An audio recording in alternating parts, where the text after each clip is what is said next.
Hi traders, welcome to this week's edition of Expert Market Analysis brought to you by Errante. This is generally a weekly review and preview, so every other week, of the market's key events and trading opportunities. Whilst I just let you have a look at the disclaimers that we need to show you, I'll just run through some of the brief objectives of this webinar. We think markets are generally driven by themes which buyers and sellers relate to in order to enter and exit markets. These can be stories or narratives that are long-term fundamentals, or perhaps short-term ideas that increase or decrease in importance over time.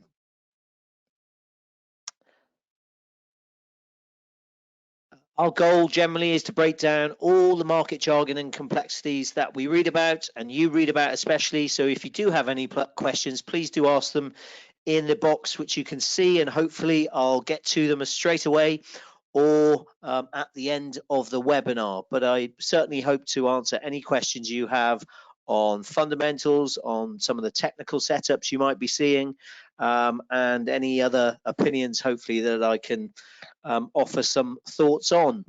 Okay, it's Wednesday the 5th of July.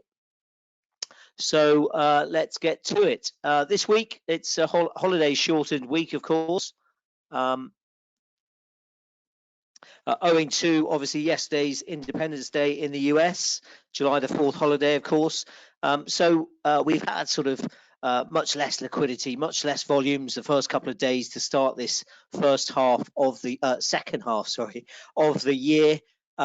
Summer lull potentially is kicking in now as we get through July especially, and that is keeping volatility potentially at bay. But certainly this week does pick up with quite a few significant top-tier US data releases, I would say.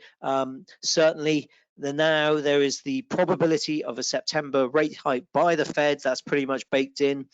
A July increase by the Fed, and the September hike or even November hike is still given a much smaller chance by markets. We'll look at this more in depth shortly through the webinar.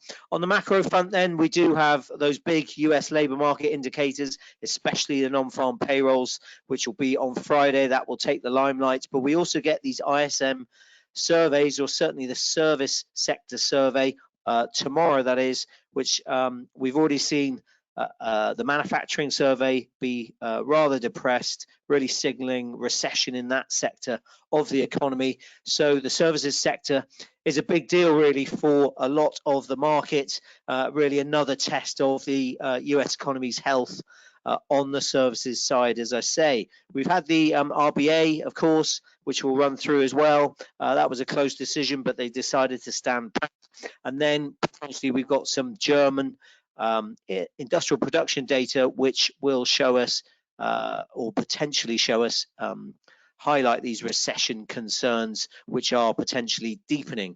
Oil markets, they've been a small focus as well as the Saudi production cuts take hold, and then we had the news that Russia would also cut production as well, cut their output from next month, I think it is.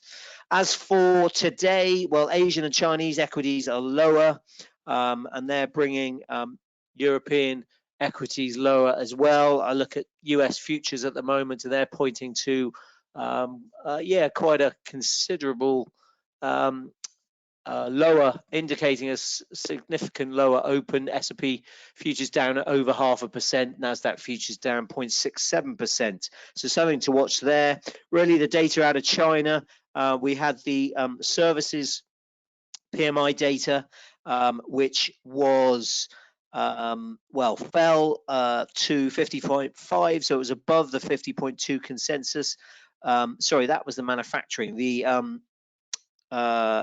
services PMIs, they fell more than expected today. That was overnight, and then we've had the news or the ongoing decision really by China to introduce export controls on 2 critical raw materials which are essential for semiconductor manufacturing and various military applications. So that news sort of has trumped I got ahead of myself there. The manufacturing PMI data we saw out of China over the weekend on Sunday, late Sunday, which fell to 50.5, as I said, but was above the 50.2 consensus. So that had kind of eased investors' nerves over the sluggish post-pandemic recovery we're seeing in the world's second largest economy. But then we've had this services data and, of course, this ongoing trade frictions that we're getting between the West, really the US, and China, which is bringing risk sentiment, really causing that to move lower.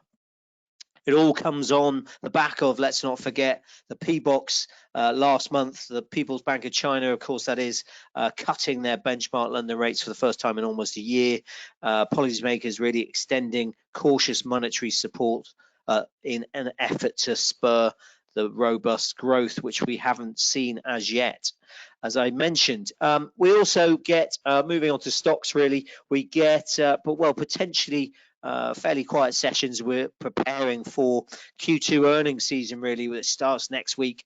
Can't believe how quickly that's come around again, but we do get earnings late next week, I think, from JP Morgan Chase, the banking giants, Wells Fargo and Citigroup next Friday, I believe. So something to watch out for certainly going forward. I know there are various commentators talking about earnings growth and that being an issue going forward, because economic downturns are typically characterized by obviously a decrease in corporate earnings. And I think there was a recent survey for the past 6 quarters. The majority of those respondents, big fund managers, have anticipated a decline in profits over the following year.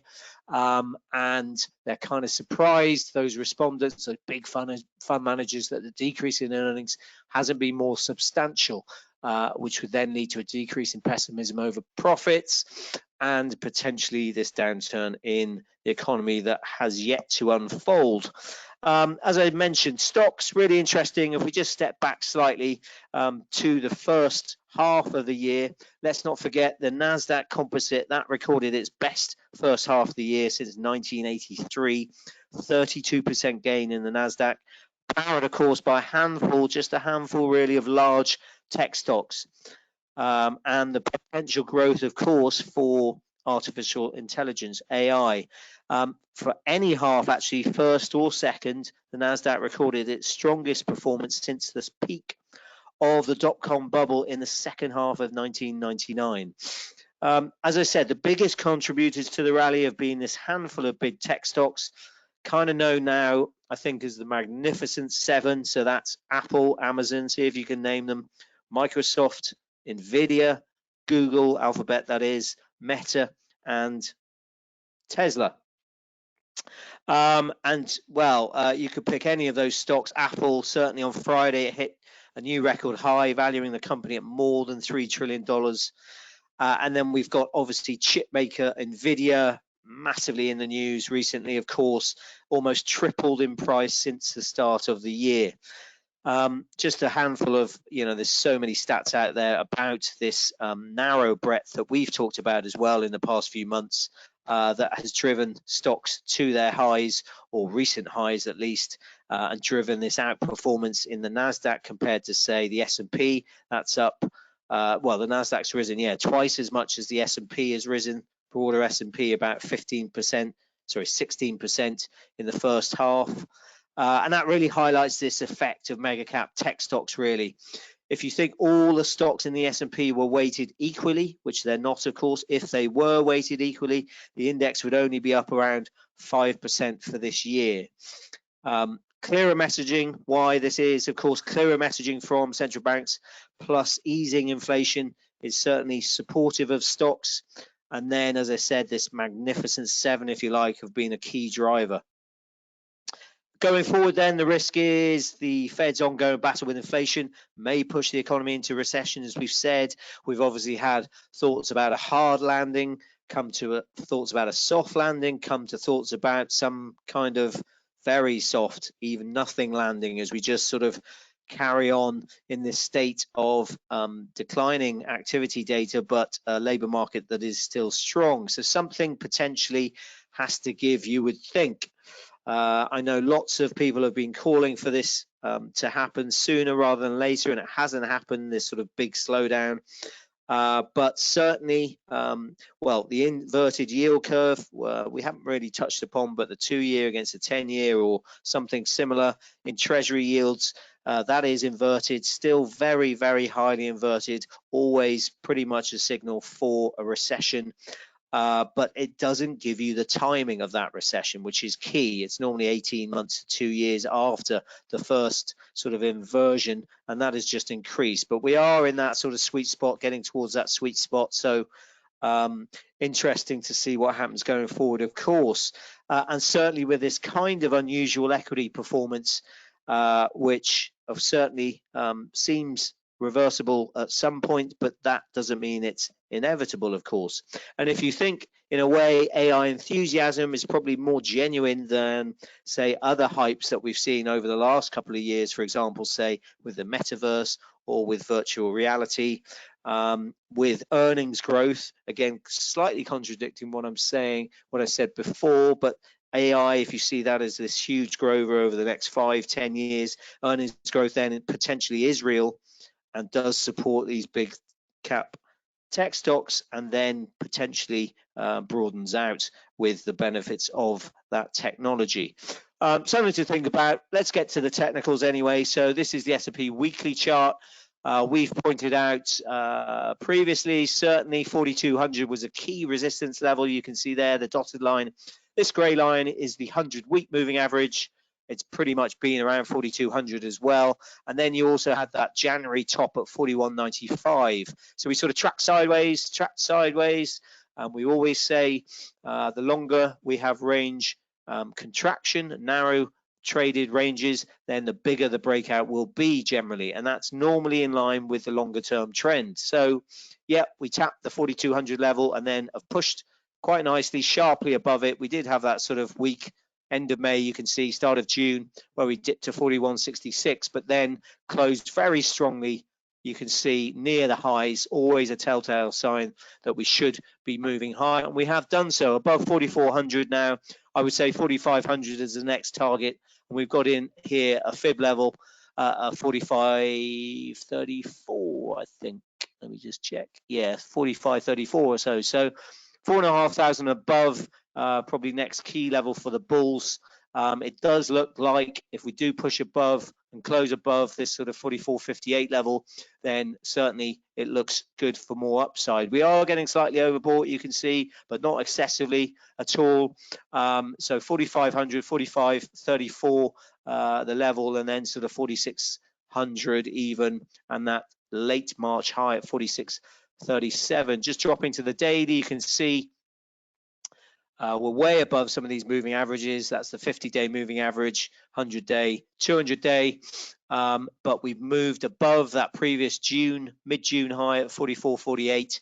And potentially, as long as we stay and close above here, probably on the week, we would also always look then good for more upside. If we can't, then we roll back over, and then support is just above 4,300. And I would say then this previous pivot low, if you like, at 43.28. Let's look at the Nasdaq as well on the weekly. Again, similar type of chart. We had instead of 4,200, it was 13,720. This is the Nasdaq 100. That was the previous, well, mid-August high actually. So before that, you could probably say around here 13,272 or so. And the 100-week moving average just above that, actually 13,438.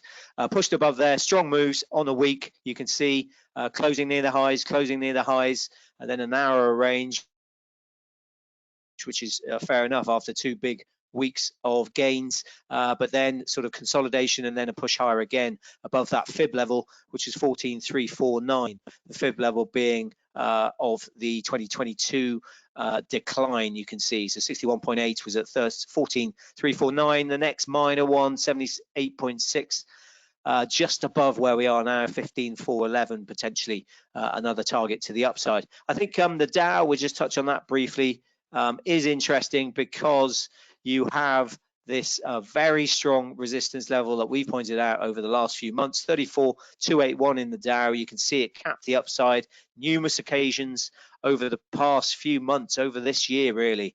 and we've sort of had a false break back in June, mid-June. 34,588 was the high, but we closed bang on that level really at 34,299 or so, give or take. We then again looked as though we couldn't push above it, but then last week we did close above at 34,407. So really interesting whether this resistance now becomes strong support. If it does, then I would say we get up towards 35,000 and 35,492. I've got a swing high up there from April of last year. So really interesting levels for the Dow and something to watch out for, I would say. Okay, let's just now, we'll just recap on briefly some of the main events from last week. So bear with me, I've got a few. Well, just before I get to that, actually, apologies, forgot some of these. Just pointing out, really shows you the really strong first half performance in the Nasdaq. This is the composite, so slightly different from the 100, but same sentiments really. You can see how strong that half has been really, and then also this is an interesting one. You can just see the Nasdaq compared to the S&P 500 compared to the stocks Europe 600, which is the broader benchmark in Europe. And you can see this FTP chart has rebased the index from the start of the year really to 100, and you can see just this outperformance in this pink line of the Nasdaq compared to then the S&P, which is still up, as I said, 16% this year in the first half of the S&P, whereas Euro stocks slightly lower, but still not bad performance. I know the CAC 40 French index up 14%, the DAX up 16%, 16% that is. So yeah, but just not as good as the US markets, which have been driven by these mega cap tech stocks. Just as a contrast, just quickly, the FTSE 100, if you ever trade that, really interesting. That's up barely in the green this year, up less than 0.5% year to date, and probably down now actually if I look at the performance from today, but for the first half anyway, up barely, just above, just less than 0.5%.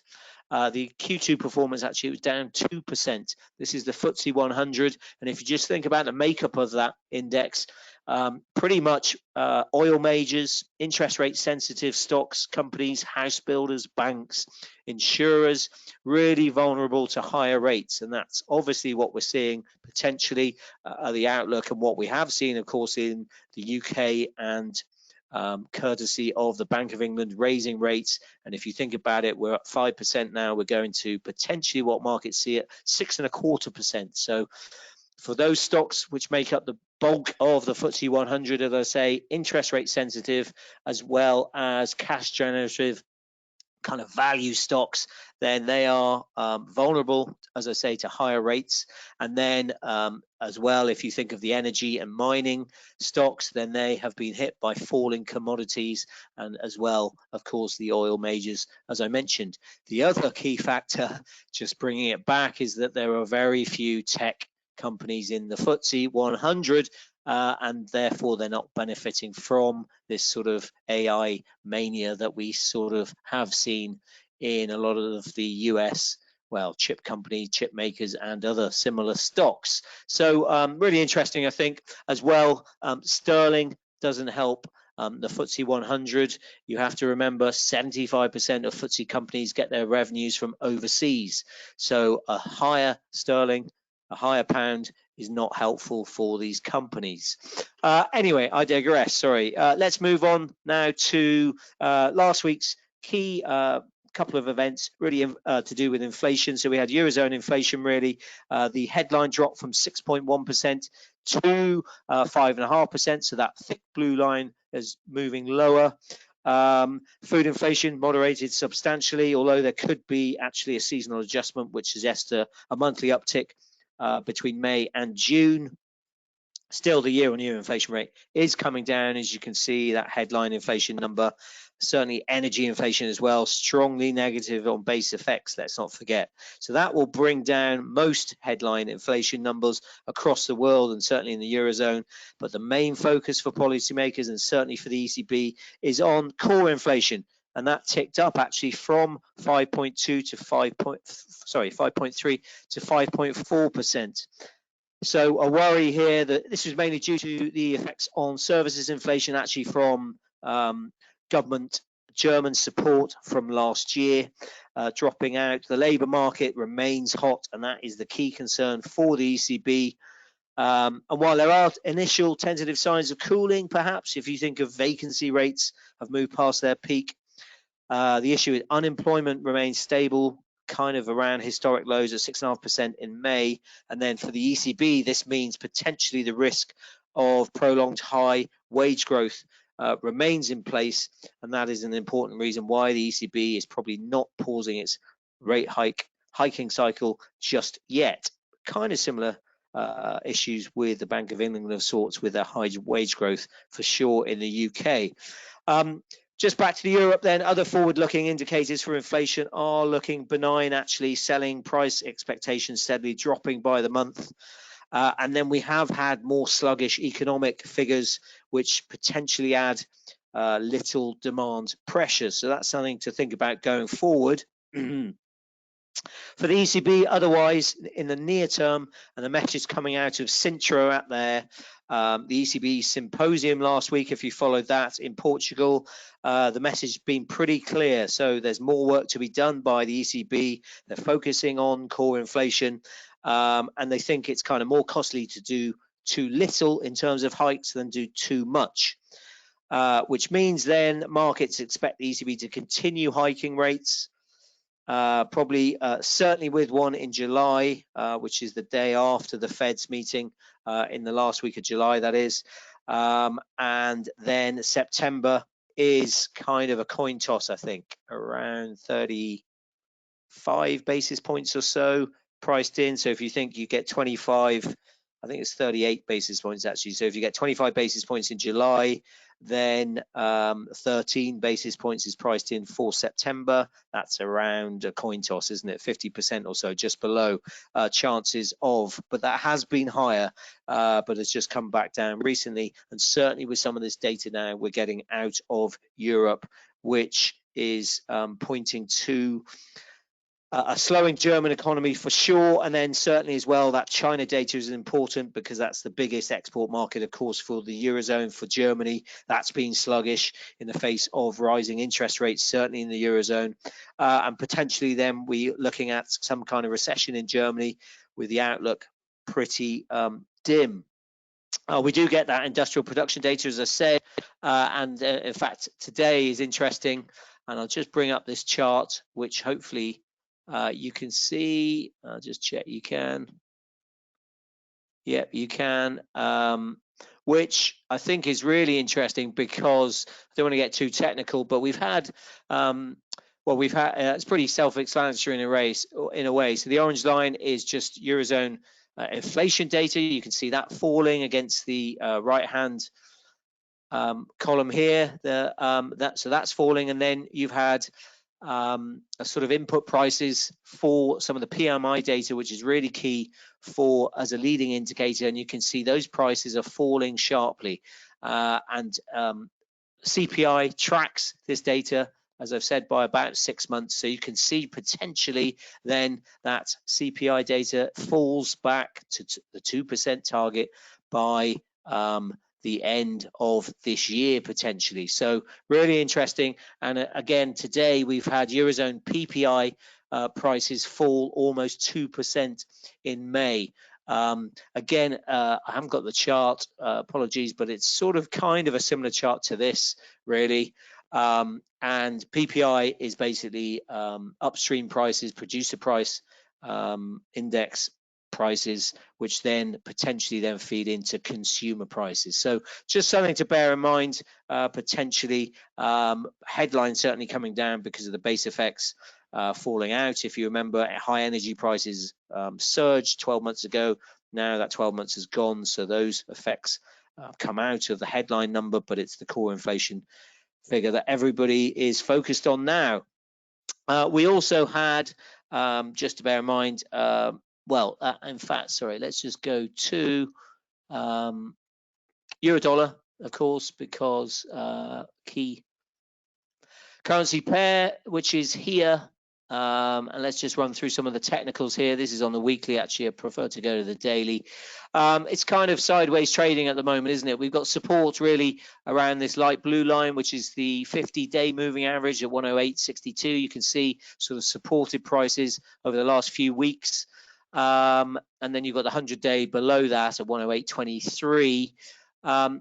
Yeah, slightly probably waiting for a catalyst, isn't it? When we're tracking sideways, then support around that sort of 108.62, then 108.23. The low of this move is where 108.35 or so. Yeah, so around there is support. And then if we do bounce off here, then certainly we've got 110.12, which is the recent high in June. And then certainly I've got this big dotted line here back from the high in early February at 110.32, which has sort of capped that upside previously. So yeah, euro dollar waiting for a catalyst. Certainly we've got, we don't have a lot on the calendar, those industrial production numbers out of Germany potentially, but then of course we've got non-farm payrolls out of the US on Friday. So really in a way it will be the dollar leg driving euro dollar. Just briefly as well, sort of probably touch on, well, that US PCE data on Friday. That's the Fed's favored inflation gauge. That came in a touch beneath the expected 4.6%. Oh no, sorry, at 4.6%, cooling from last month's 4.7%. But all other measures pretty much in line with expectations. The report kind of spurred relief that key inflation metrics continue to cool potentially. It was actually the slowest rate of core PCE inflation since October 2021. Although, as I've mentioned, really it's concerns around the tight labour market which continue to underpin the risks.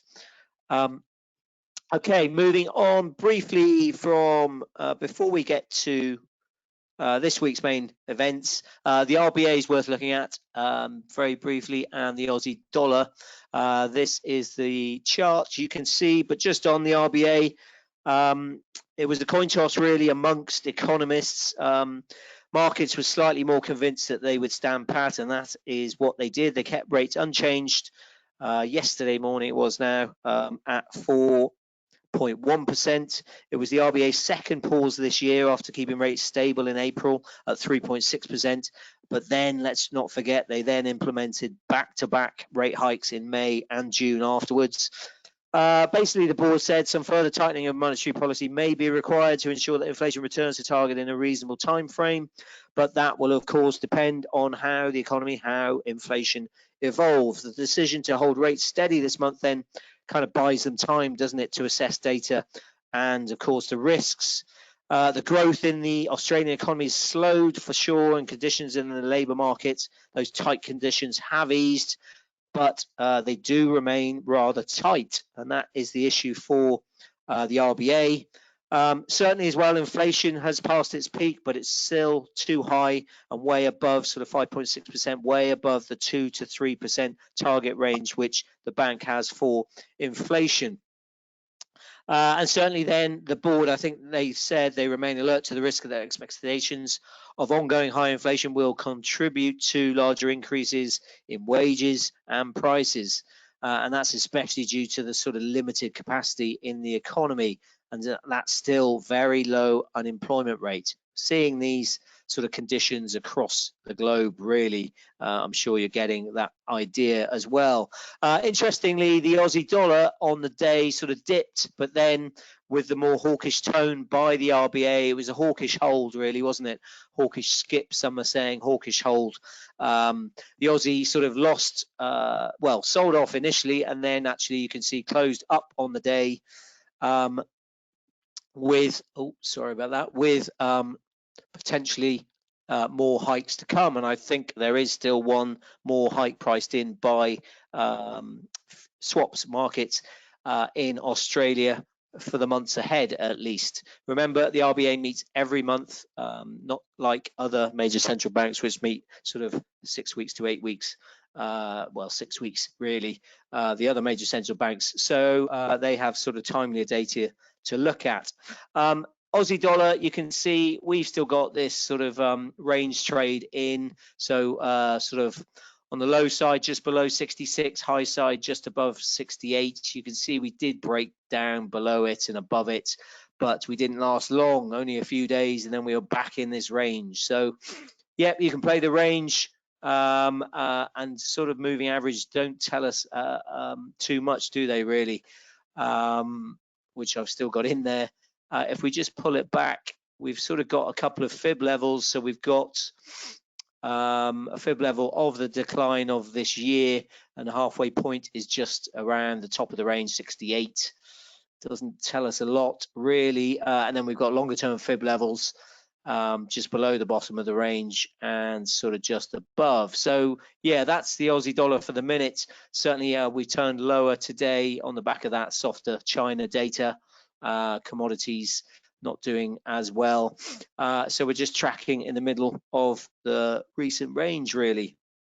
Okay, just now moving on to first of all, the data out of the US, a load of data. We've already seen the RSM manufacturing PMI data, really important, these numbers, because they are historically accurate leading indicators for GDP. And the manufacturing, well, it was grim, really grim, and it points to a substantial slowdown in the economy. Certainly, as I said, manufacturing pretty much in recession. That came in at 46, so below consensus expectations. That's contractionary territory. If you remember, 50 is the boom and bust line, if you like. Above there is expansion, below contraction. It was the 8th straight month that it's been below 50, and actually its lowest level since May 2020. So not good figures for manufacturing. And then that means really the focus on tomorrow's ISM services data. You might not have been following this data, but it is really important for the market. The gauge, well, consensus expecting a rise, so above 50 to 50.5 from 50.3 in May. So that's above that, again, that boom bust level of 50. And the outlook is kind of slightly brighter for services than manufacturing. The S&P PMI data, so slightly different set of numbers. They said service sector firms continue to show robust growth, contributing to an overall expansion in the private sector. And new business from abroad remains strong. So certainly the question remains as to how resilient the service sector growth can be, obviously in the face of this manufacturing decline. And then certainly as well, the lagged effect of all of this rate hike, all of these rate hikes, the most aggressive in over 40 years, the lagged effect of that potentially hitting services, the services sector, a lot more in a way going forward. So that's the fear, or on the flip side, the half full side, if you like, would be the service sector takes up the slack and continues to keep employment buoyant. Really interesting number, we think. Not something everybody focuses on all the time, but that's released tomorrow at 3 p.m. UK time. Otherwise, nearer to home, actually, FOMC minutes, those are out tonight, UK time. Focus will be on the consensus opinion around the June skip decision, of course. We have to remember the dot plot was revised higher by 50 basis points for 2023, so to 5.6% from 5.1%. So that indicates, of course, 2 further 25 basis point rate hikes. And important for us was that Powell cautioned that reducing inflation may require below trend growth and labour market adjustments. He actually then also emphasised the need for a more moderate pace of hiking, but really focused on the fact that rate cuts were highly unlikely this year. So yeah, that's the Fed minutes out this evening, UK time. Kind of might be a little outdated because of his comments at Sintra, which was slightly more hawkish, really, where he kind of reiterated that it would be appropriate to lift rates at least a couple of times certainly, and then that is in keeping with the Fed's updated dot plot, of course, their forecasts. But of course, he said incoming data will be the influencing factor. And that is, of course, why we do concentrate so much on the fundamentals on some of this data and just try to get an understanding and give you an understanding of where it is and where potentially it's going. Okay, just before I get to the DXY, actually, let's just go to the main marquee event of the week, which is, of course, non-farm payrolls. I've got a graphic here which has got all the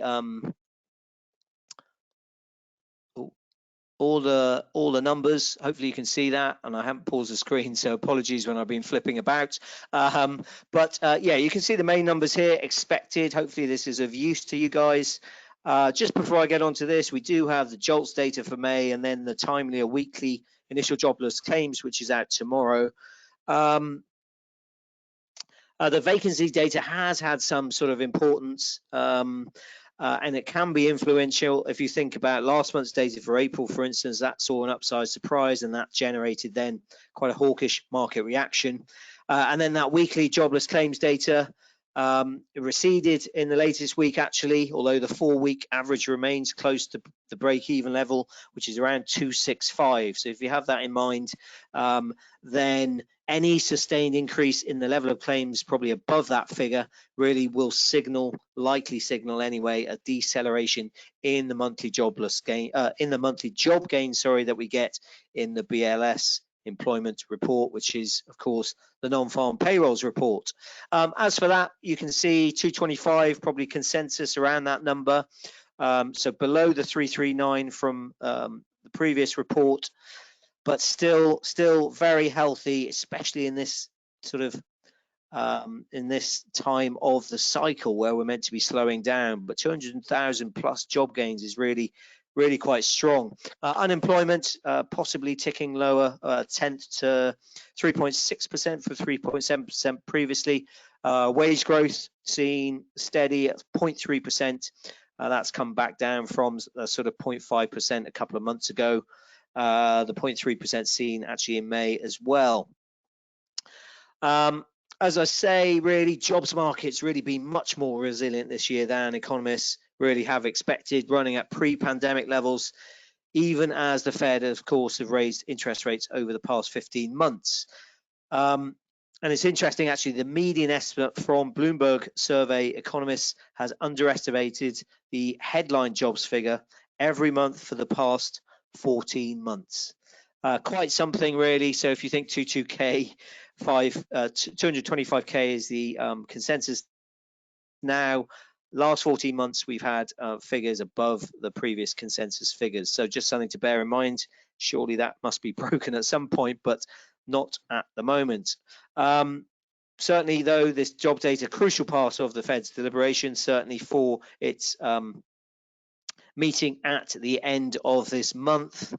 Currently, if I just show you then, and we've got in here, actually, I don't need to go to the CME Fed Watch tool, but yeah, big chance, nailed on chance really that the Fed hikes by 25 in a few weeks' time. 86% chance, that is, I think now, I updated that recently, of a 25 basis point hike, but it's just then what happens afterwards. The Fed dot plot says there'll be another 25 basis point hike. That's only given a 20% chance of that hike happening in September, and I think that gets up to by November, say, a 35% chance. So yeah, market's still not convinced that we get 2 hikes, convinced we get just 1. So this could potentially, this number, this jobs data really could cement or not that second rate hike.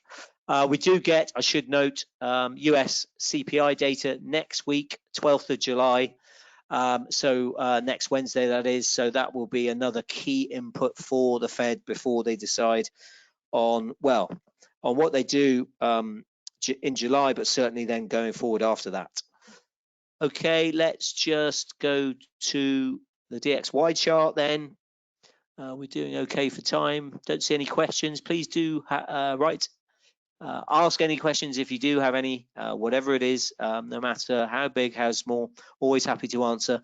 But anyway, we do have the DXY here. You can see, again, if you think about it, the DXY is a weighted index and of 6 currencies, and by far the biggest is the euro, around 56, 57% of the DXY index. So if you flipped this chart on its head, you would probably get the euro dollar chart. So we're tracking sideways, similar to the DXY.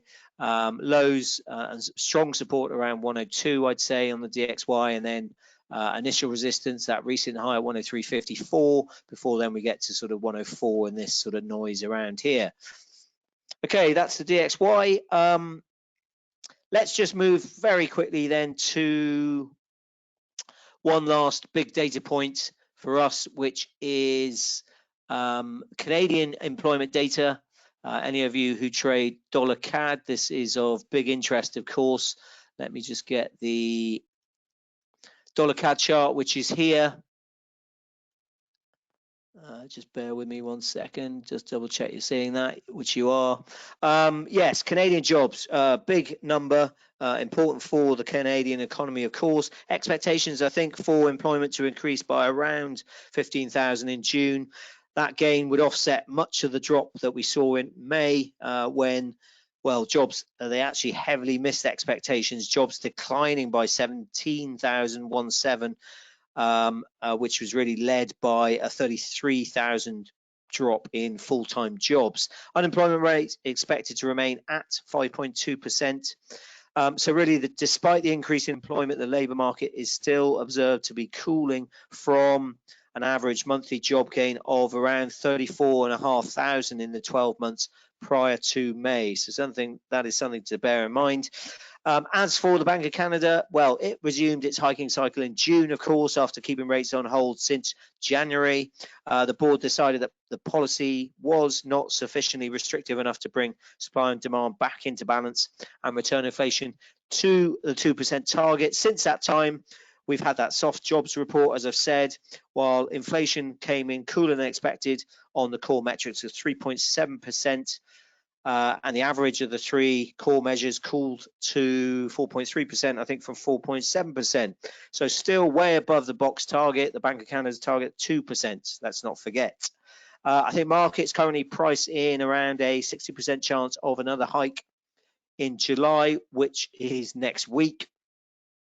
And certainly then the jobs data will potentially cement the expectations, with markets easing somewhat after the cool inflation report. So critical report, really, if you think 60% chance, that can sway either way then with this jobs data. The labour market's still tight, let's not forget, but and with sticky inflation as well, that probably puts the hike in play, I would say. But of course, this number will have a big effect on their deliberations for next week. Just on dollar CAD, then you can see quite a nice downtrend developed and dropped below that sort of near-term support level, and then below the early February low at 132.62. This big dotted line, we dropped below there, down to a bottom at 131.16, but then yeah, sort of oversold on the RSI, and we're just sort of moved above. And interesting there today, really moving back above that 132.62 level, which was sort of support turned resistance. So really interesting, critical day on Friday, certainly, with both the NFP and the Canadian jobs data to look forward to. Okay, that is all we are going to look at today. Actually, just before I leave you, this is the NFP chart, actually bar chart, which is interesting. So you see sort of cooling jobs growth, if you like, but still, as I said, 200,000, still very healthy job gains really at this point in the cycle. And you can see the unemployment rate there tracking 3.4% was multi-decade lows. We're still not far above that, with expectations of the jobless rate at least moving above 4% in the months ahead. So that's all we have time for today. Hopefully that's proved of some use to you guys. Really good having you on the call, and we will speak to you in actually not 2 weeks, in 3 weeks time. So really hope you come back and listen to us then. Good luck out there, and we'll speak to you then. Okay, take care.